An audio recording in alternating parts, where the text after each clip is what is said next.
Global investor summit में विदेश दौरों में तमाम मंत्री गए थे और वहां से एक बड़ा निवेश यहां पर लाया जा रहा है। इस दौरे से उत्साहित योगी सरकार अब देश के निवेशकों को भी ग्लोबल इन्वेस्टर समिट में आमंत्रित करने जा रही है। हमारे साथ बात करने के लिए मौजूद हैं सुरेश खन्ना जी, जो खुद भी चेन्नई के दौरे पर रहेंगे। कैसे देखते हैं सर, आप तो विदेश दौरे पर भी गए थे और अब देश के दौरे पर भी जा रहे हैं, क्या नीतियां रहेंगी सर? मुख्यमंत्री जी का नाम बहुत बड़ा है, उनके नाम पर ही लोग इन्वेस्टमेंट करने के लिए तत्पर हैं। और मैंने इंग्लैंड में और ख़ास तौर से न्यूयॉर्क अमेरिका में और सैन फ्रांसिस्को में इस बात को देखा है कि उत्तर प्रदेश की छवि पूरी देश और दुनिया की निगाह में बदली हुई है और लोग सबसे ज़्यादा सेफ्टी और सिक्योरिटी चाहते हैं। और सेफ्टी और सिक्योरिटी के मामले में उत्तर प्रदेश बहुत आगे है। हमारे वहाँ zero tolerance towards crime and corruption की जो नीति है मुख्यमंत्री जी की, उसको लोग बहुत पसंद करते हैं। इस आधार के ऊपर लोग इन्वेस्ट करने के लिए तत्पर। देश के दौरे की भी सर एक बात हुई है, चेन्नई भी सर आप जाएंगे, वहां पर भी निवेशकों को यहां पर बुलाने के लिए आप आमंत्रित करेंगे। क्या लगता है सर, किस तरीके का माहौल है और लोग जो हैं वो कितना सुरक्षित महसूस कर रहे हैं? देखिए, आर्थिक गतिविधियों को स्ट्रेंथन करना, रोजगार के अवसर बढ़ाना, ये कुल मिला के लक्ष्य है मुख्यमंत्री जी का। और हर तरह से $1 ट्रिलियन इकोनॉमी के लक्ष्य को अचीव करना है। उसके लिए हमको इन्वेस्टमेंट लाना पड़ेगा और इन्वेस्टमेंट के लिए माहौल बहुत कंजीनियल है।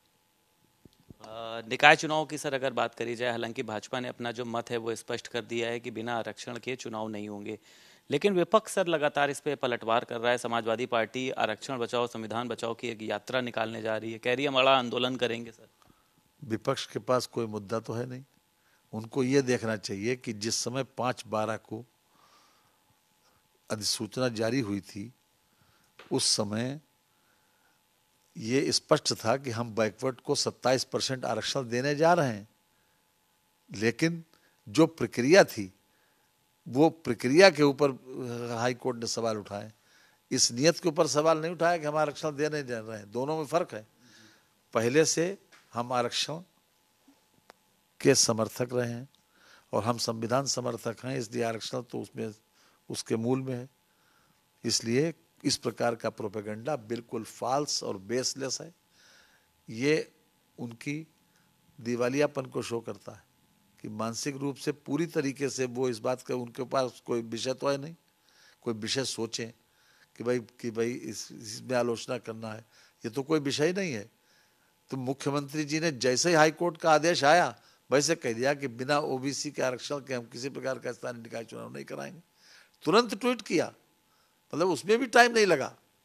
इधर जजमेंट आया, उधर उनका ट्वीट आ गया। लोग आंदोलन करने जा रहे हैं, इसका सर कोई फर्क पड़ेगा जब भाजपा ने अपना मत स्पष्ट कर दिया है? फिर सर पहले से ही हम आरक्षण के समर्थक हैं। 27% आरक्षण देने की सूचना भी दी गई थी। 27% प्रत्येक जिले में आरक्षण की व्यवस्था भी की गई। उसी के अनुरूप 27% लोगों को आइडेंटिफाई भी कर दिया गया था कि ये जो है ये सीटें बैकवर्ड के रिजर्व रहेंगी। उसके बाद अगर मान लिया एक प्रक्रिया पालन नहीं हुई या कोई प्रक्रियात्मक कोई कमी निकाली गई, तो उसका मतलब ये नहीं कि हम आरक्षण के को समर्थक नहीं हैं।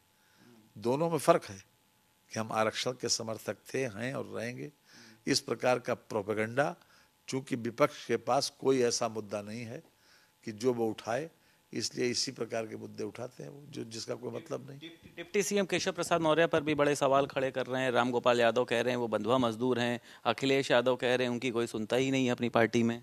देखिए, वो हमारे सम्मानित उप मुख्यमंत्री हैं और हर मामले में उनका दखल रहता है बराबर। पूरा सम्मान है उनके लिए।